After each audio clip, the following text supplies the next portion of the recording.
രോഹിത്, ഈ രണ്ടാം മലപ്പുറം ജില്ല എന്ന ഒരു ആശയം ആദ്യമായി മുസ്ലിം ലീഗാണ് ഉന്നയിക്കുന്നതെന്നാണ് എൻ്റെ അറിവ്. മലപ്പുറം ജില്ലയുടെ രൂപീകരണത്തിൽ EMSന്റെ പങ്കും ശ്രദ്ധേയമാണ്. അപ്പോൾ ഇപ്പോൾ PV അൻവർ ആവശ്യപ്പെടുന്നതും ഒരു വിഭജനം ആവശ്യപ്പെട്ടാണ് മുന്നിൽ നിൽക്കുന്നത്. ഒരു പരിധിവരെ CPM ആ ഒരു വിഭജനം ആഗ്രഹിക്കുന്നുണ്ട് എന്ന് വേണം അനുമാനിക്കാം. അപ്പോൾ ഈ ഒരു സാഹചര്യത്തിൽ ഈ ഒരു വിഭജനം നടക്കുമോ? വിഭജനം നടക്കുമോ ഇല്ലയോ എന്നുള്ളത് രണ്ടാമത്തെ കാര്യമാണ്. പക്ഷേ PV അൻവർ ഇപ്പോൾ ശക്തമായി ഉന്നയിക്കുന്നു ഒരു പുതിയൊരു ജില്ല രൂപീകരിക്കേണ്ട ആവശ്യകതയെ പറ്റിയാണ് കഴിഞ്ഞ അദ്ദേഹത്തിൻ്റെ ശക്തി തെളിയിക്കൽ സമ്മേളനത്തിൽ അദ്ദേഹം പറഞ്ഞത്. അദ്ദേഹം മലപ്പുറവും കോഴിക്കോടും വിഭജിച്ച് പുതിയൊരു ജില്ല ഉണ്ടാക്കണം എന്നാണ് PV അൻവറിൻ്റെ ആവശ്യം. അതിന് മലങ്കോഴിയെന്നോ കോഴിമലയെന്നോ പേരൊക്കെ ഇടുന്നത് പിന്നത്തെ കാര്യം, അത് അവിടെ നിൽക്കട്ടെ. അപ്പോൾ PV അൻവർ ഈ ആവശ്യം ഉന്നയിക്കുമ്പോൾ ഇതിൻ്റെ ചരിത്രപരമായ കുറച്ച് കാര്യങ്ങളുണ്ട്. അതായത് സപ്തകക്ഷി സർക്കാർ ഉണ്ടാക്കാൻ വേണ്ടി EMS മുസ്ലിം ലീഗിനെ കൂട്ടിച്ചേർക്കുമ്പോൾ അന്ന് മുസ്ലിം ലീഗ് ഒരു രാഷ്ട്രീയ പാർട്ടിയുടെയോ ഒരു മുന്നണിയുടെയോ ഭാഗമല്ല. അന്ന് ചത്ത കുതിരയാണ് മുസ്ലിം ലീഗ് എന്ന് പറഞ്ഞുകൊണ്ട് നെഹ്റു UDFൽ നിന്ന് അകറ്റി നിർത്തിയിരിക്കുകയാണ് മുസ്ലിം ലീഗിനെ. EMS ആ മുസ്ലിം ലീഗിനെ കൂടെ ചേർത്തുകൊണ്ടാണ് സപ്തകക്ഷി സർക്കാർ ഉണ്ടാക്കുന്നത്. അങ്ങനെ അന്ന് സപ്തകക്ഷി സർക്കാർ ഉണ്ടാക്കുമ്പോൾ മുസ്ലിം ലീഗിൻ്റെ സഹായം ലഭിക്കുമ്പോൾ EMS മുസ്ലിം ലീഗിന് കൊടുത്ത വാക്കാണ് മലപ്പുറം ജില്ല. EMS ആ വാക്ക് പാലിക്കുകയും മലപ്പുറം എന്നൊരു ജില്ല അവിടെ രൂപീകരിക്കുകയും ചെയ്യുന്നു. അപ്പോൾ സ്വാഭാവികമായിട്ടും ഇതിൻ്റെ എനിക്ക് തോന്നുന്നത് 2019 ആണ് ആദ്യമായി മുസ്ലിം ലീഗ് ഈ മലപ്പുറം ജില്ലയെ വിഭജിക്കണം എന്നൊരാവശ്യം മുന്നോട്ട് വയ്ക്കുന്നത്.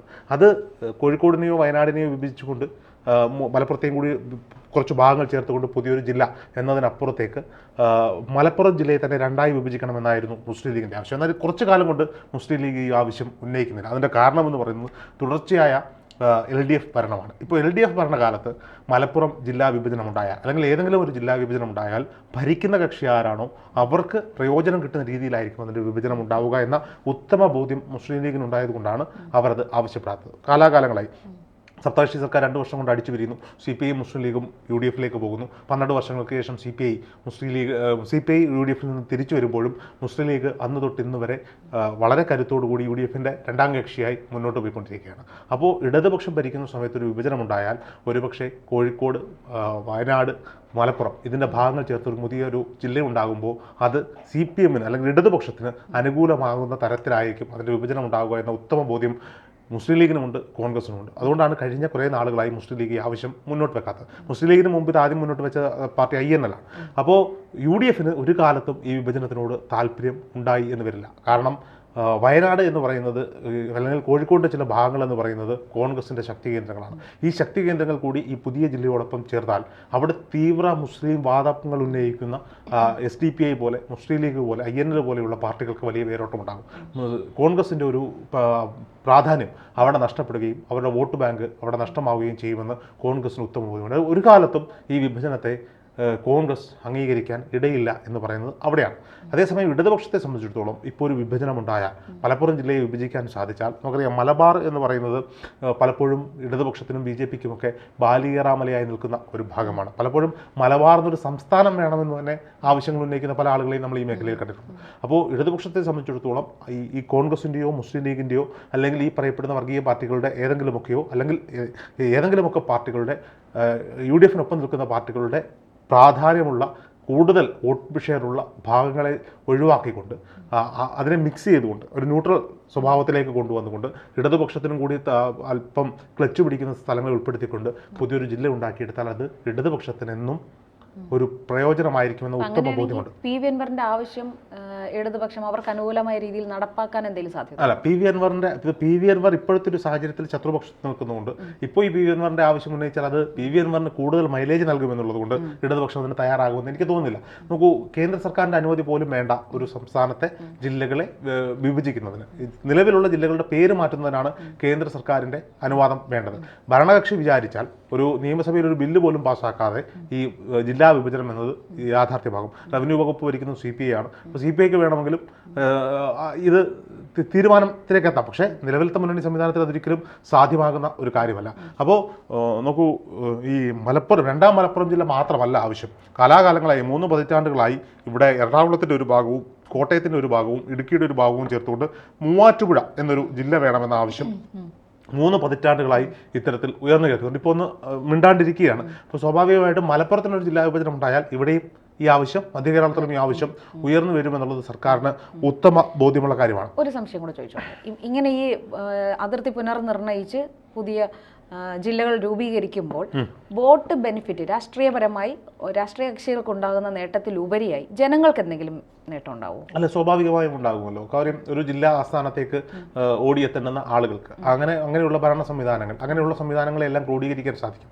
കുറച്ച് ഇത്രയും വലിയൊരു വിശാലമായ ഒരു മേഖലയിൽ കിടക്കുന്ന ഒരു ജില്ലയെ അത് രണ്ടാക്കി മാറ്റുമ്പോൾ അവിടെ ഉണ്ടാകുന്ന സേവനങ്ങളും കാര്യങ്ങളും ചിലവുകളും ഒക്കെ വർദ്ധിക്കുകയാണ്. അപ്പോൾ ജനങ്ങൾക്ക് അതിൻ്റെതായ സേവന പ്രവർത്തനങ്ങളിലും കൂടുതൽ ജില്ലാ പഞ്ചായത്തുകളായാലും അല്ലെങ്കിൽ ജില്ലാ ഭരണ കേന്ദ്രങ്ങളായാലും ജില്ലാ പോലീസ് കേന്ദ്രങ്ങളായാലും അങ്ങനെ എല്ലാ കേന്ദ്രങ്ങളിലും കുറച്ചുകൂടി ആക്സസിബിലിറ്റി കിട്ടും. ആളുകൾക്ക് ഓടിയെത്താൻ പറ്റുന്ന ഒരു സാഹചര്യത്തിലേക്ക് അവർക്ക് വരുവാൻ. അങ്ങനെ ഒട്ടനവധി പ്രയോജനങ്ങൾ അവിടെയുണ്ട്. നോക്കൂ, പിണറായി വിജയനെ സംബന്ധിച്ചിടത്തോളം മുസ്ലിം ലീഗിനെ ഒപ്പം നിർത്തണമെന്ന് ആഗ്രഹിക്കുന്ന ആളാണ് പിണറായി വിജയൻ. ഈ അടുത്ത നാളുകളിൽ അങ്ങനെ കുറെ നീക്കങ്ങൾ പിണറായി വിജയൻ അതിന് നടത്തുന്നുണ്ട്. കാരണം മുസ്ലിം ലീഗ് കൂടി LDF-നൊപ്പം വന്നാൽ CPI ഇപ്പോൾ നമുക്കറിയാം കേരള കോൺഗ്രസ് B, കേരള കോൺഗ്രസ് M പോലെയുള്ള പ്രബല കക്ഷികൾ ഇടതുപക്ഷത്തിനൊപ്പം നിൽക്കുന്നു.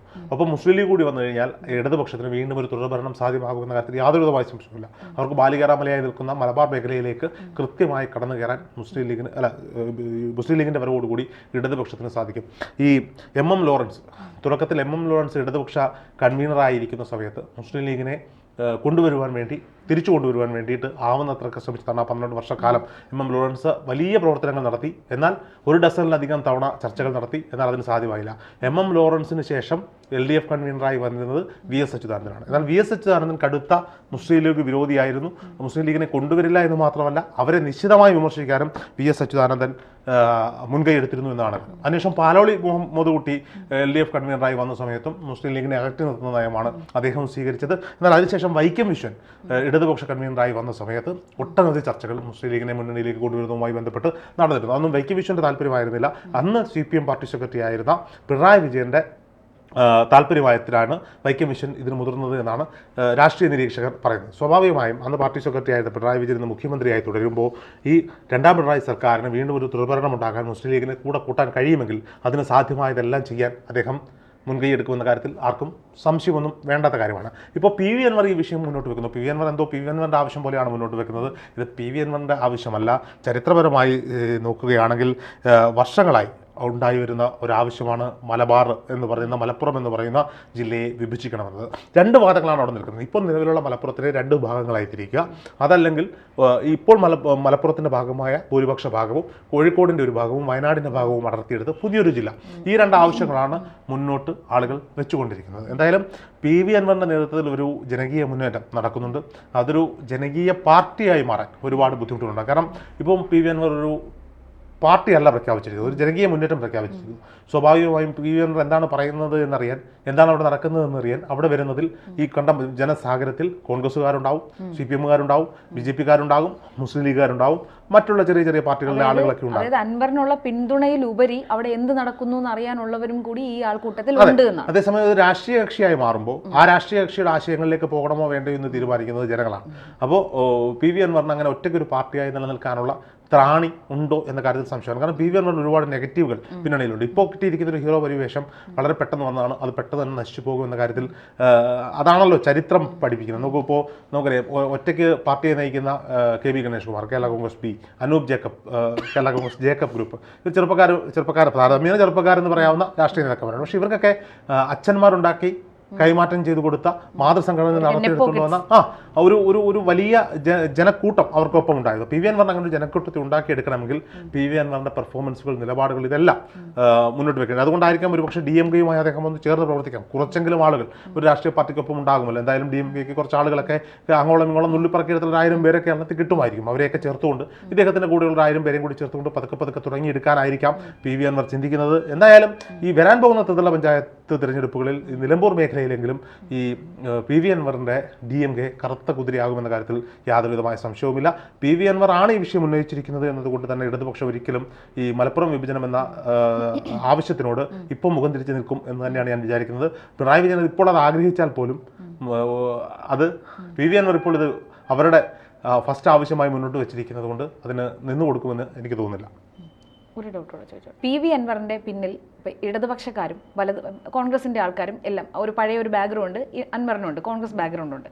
അതുകൊണ്ട് തന്നെ ഈ രാഷ്ട്രീയ ഭേദമന്യേ വലിയൊരു വിഭാഗം PV അൻവറിൻ്റെ പിന്നിൽ അണിനിരന്നാൽ മുസ്ലിം ലീഗിന് PV അൻവർ ഒരു വെല്ലുവിളിയാകുമോ? ഒരിക്കലും മുസ്ലിം ലീഗിന് PV അൻവർ ഒരു വെല്ലുവിളിയാവില്ല. ചില സീറ്റുകളിലൊക്കെ കുറച്ച് വോട്ടുകളൊക്കെ പിടിച്ചു മാറ്റാൻ ഇവർക്ക് സാധിക്കുമെങ്കിലും മുസ്ലിം ലീഗിന്റെ ഒരു ബെൽറ്റ്, അതായത് മതപരമായ ഒരു ഐക്യപ്പെടൽ PV അൻവറിന്റെ പിന്നിലുണ്ട്. അങ്ങനെയൊന്നും മുസ്ലിം ലീഗിനെ തകർക്കാൻ മലബാർ മേഖലയിൽ PV അൻവർ എന്നല്ല ഇവരെല്ലാം കൂടെ ഒരുമിച്ച് വിചാരിച്ച് നടന്നിട്ടില്ല. പിന്നാണ് അതിന് PV അൻവർ ഒറ്റയ്ക്ക് നിന്നിട്ട് നോക്കൂ. ഇപ്പോൾ ഇടതുപക്ഷത്തിനൊപ്പം നിൽക്കുമ്പോൾ അവർ ശ്രമിച്ചുകൊണ്ടിരുന്ന മുസ്ലിം ലീഗിനെ തകർത്തുകൊണ്ട് അവിടെ മുന്നേറാനാണ്. ഇടതുപക്ഷത്തിനൊപ്പം നിന്നപ്പോൾ സാധിച്ചിട്ടില്ല, പിന്നെ ഒറ്റയ്ക്ക് നിന്നാൽ അത് സാധിക്കുമോ എന്ന ചോദ്യത്തിന് പ്രസക്തി ഉണ്ടെന്ന് എനിക്ക് തോന്നുന്നില്ല.